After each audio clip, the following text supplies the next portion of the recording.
Hello and welcome to PlayStation Grenade. Fall Guys is currently taking over the world with its unique blend of Battle Royale and party play, but ultimately, there can be only one. I've been playing since the early beta days and have a few tactics and tricks to help you win more games. Please drop a like if any of this helps you, and leave any tips you have in the comments below. Here's a bunch of tricks, tips and tactics when playing Fall Guys. Let's start with the whirligig, or the whirly-jig if you know your history. There are three main ways to improve your game here. The first is right at the start of the course, and those pink rotating obstacles. At present, what do you do when you reach these? I presume you jump over them. What if I told you they could give you a speed boost which could take you so far away from the other players? To do this, be sure to run around the left side of the first circle and don't jump. You will be thrown forwards. The key to this is to be hit at the very end of the moving parts for maximum velocity. And don't worry about falling over the edge, there is an invisible barrier keeping you in the game zone. After a little practice, you'll be ahead in every round. The next point of note is really a beginner tip, but you'll be surprised how many people don't know how to climb the ledge here. It's as simple as jumping and holding grab, which is R2 on the PS4. I personally prefer the quick double jump, but if those platforms are full, try and pull yourself up instead. There's one other super helpful tip on the whirligig in the final area. When you reach this section of the course, what do? Do you go left, right, or central? If you choose to take on the propeller, you'll likely be thrown to the right hand side of the course, which means most people you'll find are on the right. So if you want to avoid everyone, simply take the left track and there should only be a handful of people using these platforms. But let's get real, if you're a hardcore player and you want to go all the way and humiliate all the other players, you're going to try your luck and get through the propeller. Here's the best tactic. The best area of attack is this section here. There's a small gap where the propeller rotates, which gives us a slight advantage in two ways. Firstly, if we get hit at this point, we have a slightly improved chance of hitting the right pillar just here and falling into the next zone. But if you don't want to leave that to chance, what you can do is jump and dive. If you dive perfectly, your body will go under the propeller and you're in the next section. It's really that simple. And if for some reason you are hit, there is a huge chance you'll still make it to the other side. Check out this run to show you how understanding a few of these skills will see you win and qualify much quicker than your competitors.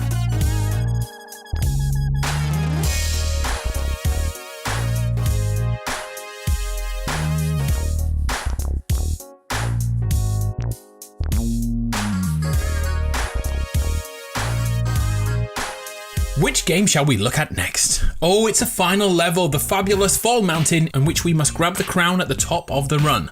I've been playing this since the early beta days, and over that extra time, I think I have perfected a path for you. It's essentially a left side push. Let me break it down and tell you why it's the right choice. First, the left side is technically shorter than the right. It's only by a few milliseconds, but still, in speed tests, it's quicker to go central and then veer off to the left. And for some reason, avoid this area. It can slow you down, and I have no idea why. Next, here's the reason we don't take the center route. It's the worst place to take balls to the face. Don't get me wrong, it's still a winning strat, but through the middle, your chances of being hit are extremely high when compared to other routes. So for this reason, we are going left. The first part of the run is extremely simple, and in fact, the only issue you're going to find is when you hit these mallets here. The safest route is to go to the left of the mallets, as you cannot be hit there, but this takes a few extra steps, and therefore people will start catching you up. So for that reason, we're going to go straight through the middle of the two. Here's the tactic. Due to the orientation of the mallets, they will actually propel us forward if they hit us here. Can you see that? There's a strong chance of this happening, but it's not for certain. Next, we are deliberately running to the right of the final mallet. This is for the exact same reason, extra protection. If we run on the left, it will hit us away from the mountaintop, whereas by running to the right-hand side, if we are struck, there's a strong chance it will push us up the mountain, which is what we want. And then finally, it's all on you to make the jump and hold your nerve and hold on for dear life. I have calculated that I have won 66% of the finals I've played on Fall Mountain, so I think this is the best way to win. But I'm completely open to suggestions. Is there a better route to the top? Route. So what's the next game we're going to break down? Slime Climb it is. So this is the only real racing challenge game due to the pink lava rising. The tips and tactics on this stage are both at the foot of the climb, and when executed correctly will get you far enough ahead of the crowd to release the pressure of potentially being stuck with the rest of them. And it's actually super simple. We can cut out the first section of the course by simply bouncing on this triangular obstacle. Look how much we can skip and how far ahead we can be. But let's see the downside of this too. On some attempts, this can be a cluster truck. So many people will try this, and I've fallen a few times, I must admit. So knowing when to give up and just take the course on naturally is imperative. Lately, I've been trying to find another way out of this problem, and I simply wait. Watch this. I simply stand around and wait for the mayhem to calm down long enough for me to hit my jump and go back into the leading party. This jump requires space, and with more people using this technique every day, waiting for your turn could be the right thing to do. Another shortcut you can think about using is in the very next section, and is simply missing the final turn here and jumping up at this point. Hey, I said some of these tips weren't mind-blowing. The little hacks are quite important to giving you the edge. Anyway, here's both shortcuts back to back to show you the lead of the main group you can muster. I do think it's worth practicing these shortcuts. What do you think? Next stage, please. Oh, it's Fall Ball. Without a doubt, my favourite game in Fall Guys. And this is why. Headers. So the biggest tip of all is to get good at heading the ball as they spawn back in. The trick is to line yourself up with the back of the shadow when the ball spawns and jump straight up in the air. No need to run forwards, no need to dive anywhere. It's simple, it's just a well-timed jump. It's possible and increasingly likely you'll go up against someone who can header just as well as you, if not better, and these are the scariest matches of all. And the best tip I have here is to cancel them out, holding them down. It's terrible, I know, but if they are better than you, take them out and hope the rest of your team can play the game out without you. If you've got a friend though, coordination can change this game completely. Check out this example. My friend Spear held the opposition's best player and allowed me to header the ball in, and yeah, we turned the tide and we went on to win that match. Teamwork does make the dream work. But let's take this back a bit. If you're simply running after the football all the time, you are not helping your team to your fullest. It's time to pick a position. The two most important positions in this game are the goalkeeper, or maybe two goalkeepers if I'm honest, which doesn't get the respect it deserves, and the other position is to stand on the halfway line. Your job here is to stop any ball entering your half and helping out in defence when things go wrong. You'll likely actually be the main goal scorer too, as another one of your jobs is to hit the ball as it respawns. But don't feel pressured to score every time. Getting the ball in the other team's half is the best thing you can do. Master these roles and you will never lose another game of Fall Ball. Next game mode, please. Oh, perfect match. Well, this one is completely down to your memory skills. I do have one tip though. You are 3 times more likely to remember an image if you see it in the correct orientation. That means if you see it face on. So if you're stood sideways and looking at the side screens, you are less likely to remember everything on the ground. So make your way to the back of the course and look at the center screen. I don't know how this works, but science has proven that it does work. So take advantage of it.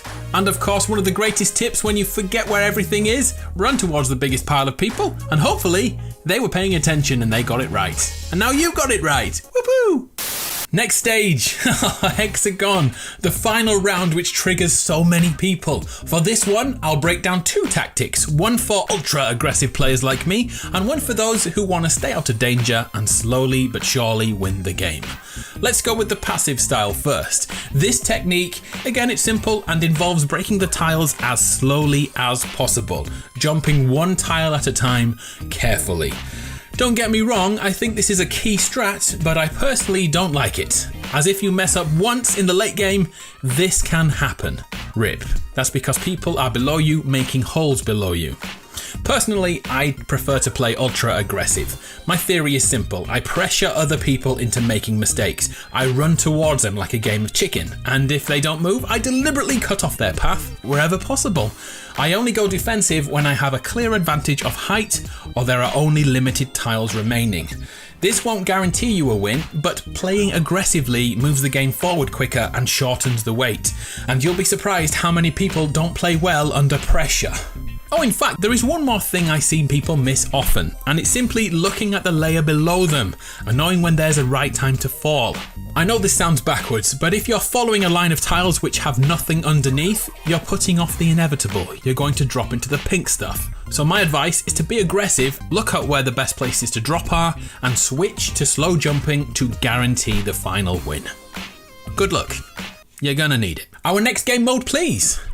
Block Party. Another super simple game which attempts to push us off a platform, and it's relatively easy to get an advantage here. Right now, where do you stand when playing Block Party? Is it in the middle? Is it near the back? I have a suggestion for you. The two main issues to be aware of in this mode are the amount of players around you, which impacts your movement, and the second point is how much time you have to react to the blocks coming forward.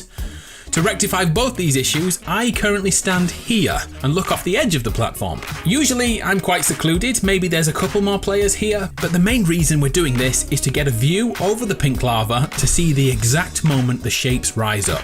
By doing this, we maximize the amount of time we have to react, getting into the right position before many players have even seen the shapes they need to avoid. It may only be a second of time, but that second will make the game far easier. Well, until the last part, that remains a complete cluster truck. Okay, one more mini game, let's do this. It's Royal Fumble. Another end game which can frustrate players massively. Usually the game mode sees 5 players battling to hold on to one single tail in the final second. The tips for this one aren't going to make you win every game, but hopefully this will open your mind to a tactical approach. First off, if you start with the tail, hide. This can be as simple as staying still. The other players can waste up to 1 minute of time finding you and are actually attracted to movement. So staying still in the game if you start with the tail and all alone is actually a masterstroke. And remember, they can't tell you have the tail if you're face on. But when the shizzle hits the fan, and it definitely will, the biggest thing to note is this. Chasing the person is not a great idea. I know, that is absolute madness, isn't it? But hear me out. The runners and the chasers all run at the exact same speed, which means if the person with the tail is a skilled runner, you will never catch them by chasing them. The best thing you can do is learn the map and figure out what most people do when chased. By doing this, when you have the tail, you'll be able to run to places safely and keep that tail, but most importantly, the person with the tail will actually bring you that tail if you sit in ambush and let the others do the chasing. Thinking smart on Royal Fumble is the difference between a lucky win and a well-timed attack for victory. So there we have it, 8 mini games in Fall Guys broken down to give you the edge. Let me know your thoughts on this series and if you'd like another episode looking at different mini games. If you have any tips, throw them below, I'll be sure to give you a heart. Thanks for watching this, I'm Adam from PlayStation Grenade, and I'll see you in the final. Thanks for watching, see ya!